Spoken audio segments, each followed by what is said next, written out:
Kita ni semua manusia ni sebenarnya Allah dah ciptakan siap-siap. Survival punya insting tu, apa yang saya maksudkan adalah kita ada satu bahasa yang semua orang faham.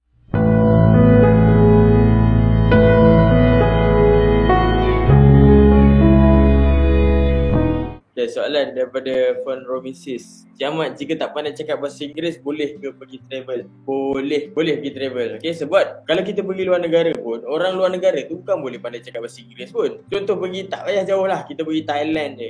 Dekat border, yes, ada masih orang boleh cakap bahasa Melayu. Pergi kat tengah semua dah cakap Siam dah. Macam mana nak cakap? Tak boleh nak cakap dah. Tapi sebenarnya kita ni semua manusia ni sebenarnya Allah dah ciptakan siap-siap. Survival punya insting tu, apa yang saya maksudkan adalah kita ada satu bahasa yang semua orang faham, iaitu bahasa tubuh. Kalau kita kerutkan dahi, orang dah faham dah kita nak apa, apakah perasaan kita masa tu. Ataupun kita senyum, orang dah tahu dah apa kita nak, apa benda yang kita nak sampaikan selain daripada bentuk tangan, bagai kan. Kalau macam ni, kita nak cakap apa? Orang cakap apa? Tidur. Bahasa international, semua orang faham macam ni. Makan. Kan? Ramai orang boleh faham. Kalau kat negara Islam macam ni, kecuali Iran lah. Nak apa? Solat. Tapi kalau Iran dia situ ke bawah terus tangan dia. Dia bukan ke perut. Itu orang Iran lah. Okay, yang paling susah nak communicate apa tahu Syida? Yang paling susah kalau nak cakap, nak pergi toilet, macam mana nak tunjuk? Saya pun tak boleh imagine lah cik. Macam mana nak tunjuk?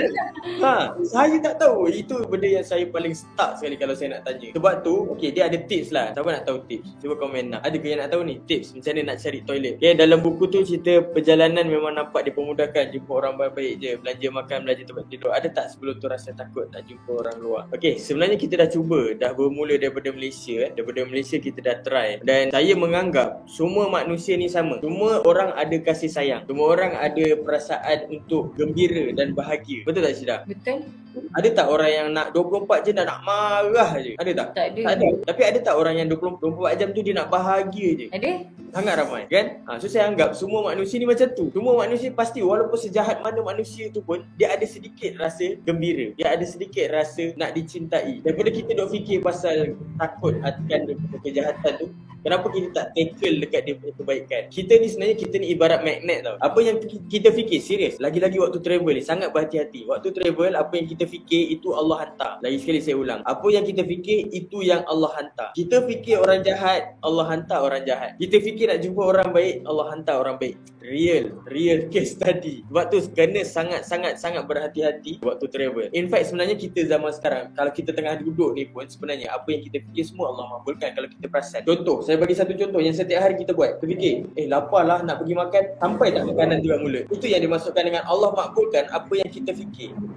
Bila kita fikir lapar, Allah kabulkan dengan makanan tu sampai kat mulut kita. Walau apa pun cara pun, kita sama ada kita pergi ataupun makanan tu datang sendiri dengan Food Panda. Kan? Allah makbulkan sebab apa yang kita fikir. Sama juga kalau macam kita ngantuk, otak kita fikir, ngantuk nak pergi tidur. Allah susunkan kita untuk kita berjalan, pergi ke katil dan kita tidur. Sama tak kalau kita nak comparekan dengan kita nak berjaya? Bila kita fikir, aku nak berjaya lah. Adakah Allah akan susunkan kita ke arah kejayaan? Yes, Allah akan susun kita ke arah kejayaan. Sama juga, saya fikir, aku nak pergi Mekah lah dengan basikal, dan itulah yang Allah susun untuk kami pergi ke arah sana. Dia orang nak tahu macam mana nak sembang untuk toilet. Toilet first, satu je toilet. Okay? Bila masuk kat dalam border, masuk je kat border, selalunya dekat immigration ataupun orang sekeliling dekat border ni ada orang boleh cakap bahasa Inggeris. Kebiasaannya dekat border ni kami jumpalah, kat immigration ni kami akan jumpa orang yang boleh cakap bahasa Inggeris dan tanya dekat dia bahasa tempatan tu apakah masuk toilet. Ini tips sangat mahal ni, serius. Sebelum masuk border tu tanya orang toilet dalam bahasa dia tu apa. Paling kurang lah kalau ada internet, buka internet, Google toilet apa dalam bahasa dia orang. Sangat mudah. Okay, contoh macam kalau kat Arab Saudi adalah hammam. Okay, hammam adalah toilet. Okay, kalau dekat negara Tan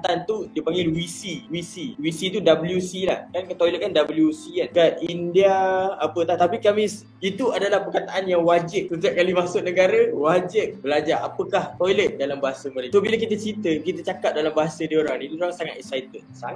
Yang menyebabkan dia orang akan meraihkan kita gila-gila. Contoh macam kita dekat sini kan kalau Mak Saleh datang Malaysia, dia boleh cakap Melayu. Apa perasaan kita masa tu? Kita jadi excited kan? Mak Saleh dia boleh cakap Melayu. Saya suka makan. Padahal dia ni sengau. Saya suka makan. Tapi kita excited.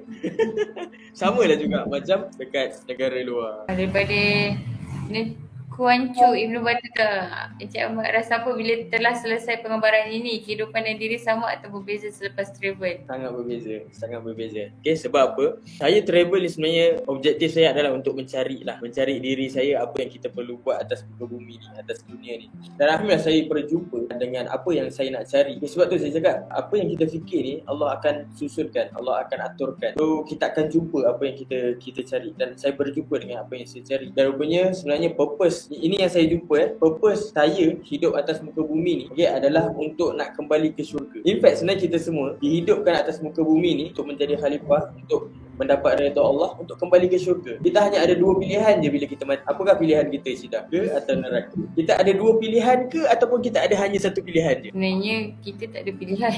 Satu je pilihan kita. Takkan, aku tak nak masuk neraka. Please, walaupun satu hari, walaupun satu detik, aku tak nak masuk neraka. Itulah yang saya jumpa.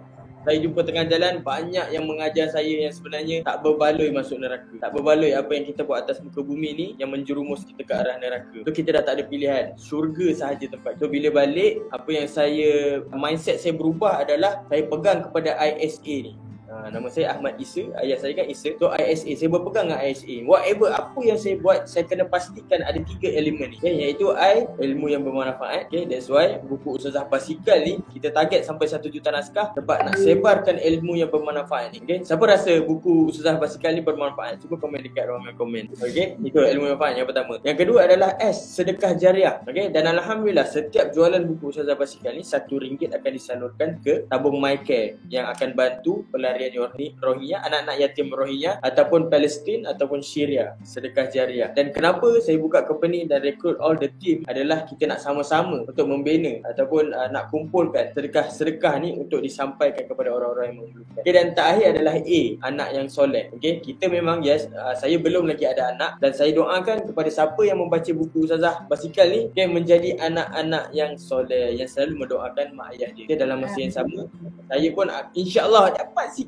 sikit saham pun jadilah. Dan semoga dengan saham sikit ni Allah pandang dan Allah redha, dan insya-Allah kita sama-sama berjumpa di syurga Allah. Insya-Allah. Okay, ada lagi soalan sebenarnya daripada Rahimah Harun. Bila saya baca buku ni, saya rasa takut semacam. Bagaimana Cik Ahmad dan isteri boleh mengembara tanpa rasa takut? Okey, cerita pasal takut ni kita dah bincang dah tajuk ni semalam. Pasal takut ni, macam mana takut ni boleh tercipta, dan macam mana kita nak counter ketakutan tu. Okay, semalam saya pendekkan cerita lah. Sebenarnya semalam kita dah cerita macam mana kita nak menghadapi ketakutan tu adalah dengan menghadapi ketakutan tu sendiri. Itu yang berlaku. First kali saya tidur dekat Thailand, yang dekat masjid sebelahan dengan kubur tu, itu ketakutan yang paling pertama yang perlu saya hadapi. Saya rasa malam tu macam panjang gila malam tu. Rasa macam bila lah nak siang.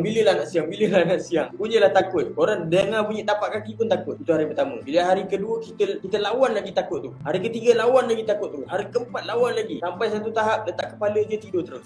Dan rupa-rupanya ketakutan tu hanya ada dalam minda kita. Dia tak wujud pun dekat luar. Ketakutan dia tak wujud kat luar. Ketakutan yang wujud dalam minda kita. Betul tak? Ada tak ketakutan tu wujud dekat luar? Ketakutan tu adalah kita punya reflection, betul tak? Dan ketakutan ni dicipta dan dibina daripada kita kecil, daripada environment kita. Daripada kecil kita ni ditakut-takutkan menyebabkan kita jadi penakut. Minta maaf. Saya cakap macam ni sebab saya banyak jumpa orang yang mak ayah dia cakap anak dia jangan keluar, kat luar tu ada hantu. Takut tak hantu? Takut tak?